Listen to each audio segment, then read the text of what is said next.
Credit card का इस्तेमाल न सिर्फ भारत बल्कि पूरे विश्व में तेजी से बढ़ रहा है। इलेक्ट्रॉनिक गैजेट्स से लेकर शर्ट तक अगर आपको खरीदना है तो क्रेडिट कार्ड से खरीदी जाती है।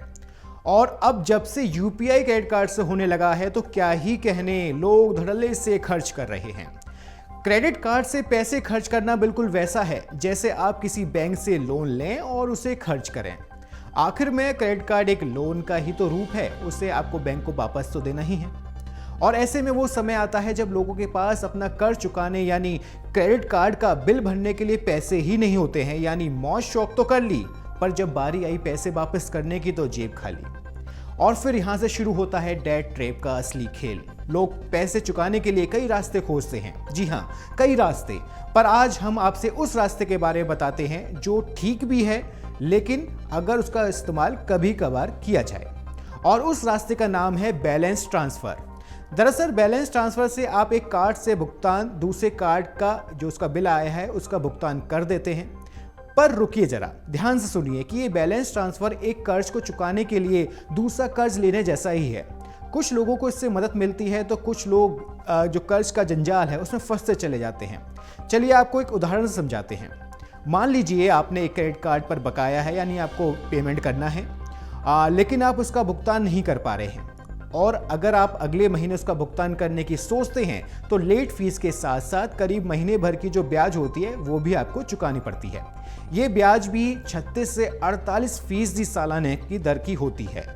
अब यही बात आती है बैलेंस ट्रांसफर की।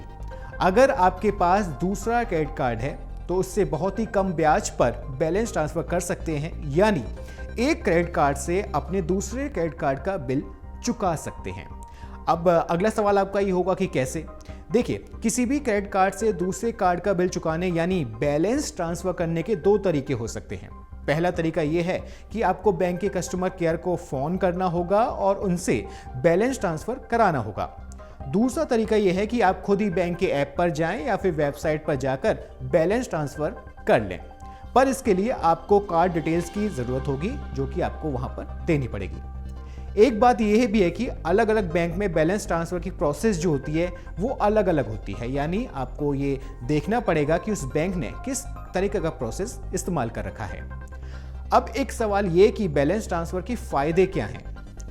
अगर आप बैलेंस ट्रांसफर नहीं करेंगे तो आपको अपने कार्ड का पूरा बिल चुकाने के लिए कहीं ना कहीं से पैसों का इस्तेमाल जो इंतजाम होता है वो करना होगा। इसके लिए या तो आपको लेट फीस और भारी भरकम ब्याज चुकाना होगा या फिर लोन लेना होगा, और उसका भी जो आप लोन लेंगे बिल चुकाने के लिए उसका भी ब्याज आपको चुकाना पड़ेगा।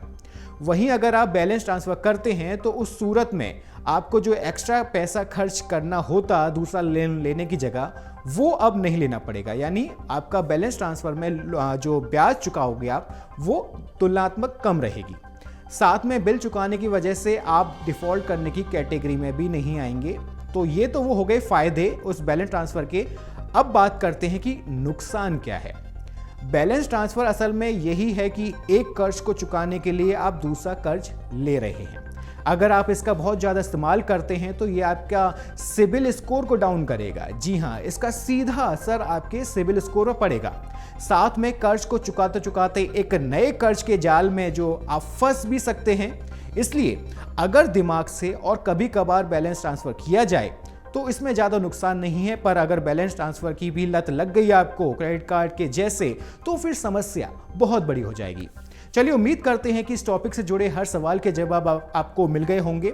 पर्सनल फाइनेंस पर हम आपके लिए वीडियो लाते रहेंगे जिससे कि आप अपना बजट आसानी से बना सकें। तमाम बड़ी खबरों के लिए जुड़े रहिए अमर उजाला के साथ। अगर आप ये वीडियो YouTube पर देख रहे हैं तो हमारे चैनल को सब्सक्राइब करें और बेल आइकन को दबाना ना भूलें। अगर आप Facebook पर ये वीडियो देख रहे हैं तो हमारे पेज को लाइक करें।